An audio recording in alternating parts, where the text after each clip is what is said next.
Vous allez rouler, n'oubliez pas, entre 50 et 100 mètres entre chaque véhicule.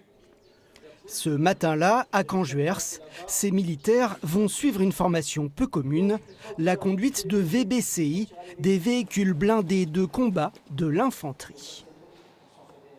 Allez, venez récupérer le matériel. Et voici, tu mets les deux cabas, après tu fais les tests des transmissions.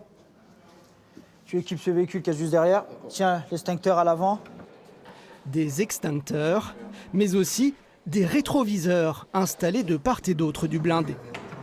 Ensuite, chaque soldat doit s'assurer que la transmission fonctionne parfaitement. 1-2-1-2, test radio, parlez. Ok, forêt clair. Car une fois en marche, ces engins sont tellement bruyants qu'il est impossible de s'entendre. Là, en plus, ils rouleront tête haute, avec le vent. Si nous n'avons pas les cabas et les transmissions qui fonctionnent, on ne pourra pas leur donner les consignes qu'il faut. Une fois prêts, les véhicules et leurs équipages peuvent partir en exercice.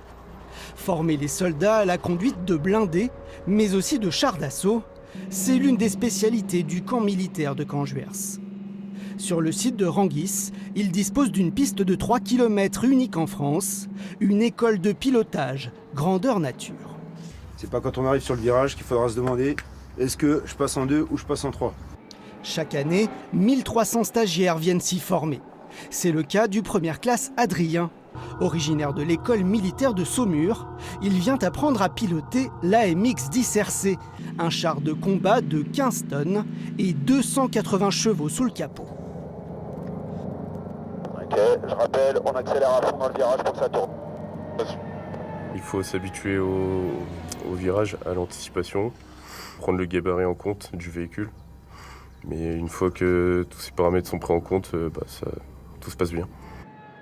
10 jours de formation intensive qui doivent lui permettre d'être opérationnel. On va leur apprendre toutes les bases du pilotage, mais aussi leur inculquer ce qu'on connaît en termes tactiques et techniques. Donc tout ce qui va être démarrage, par exemple, tactique, de manière à ne pas faire de fumée, à être rapide et efficace. À quelques kilomètres de là, on s'entraîne à piloter, mais surtout à tirer. 331 mesures. Le VCI détruisé.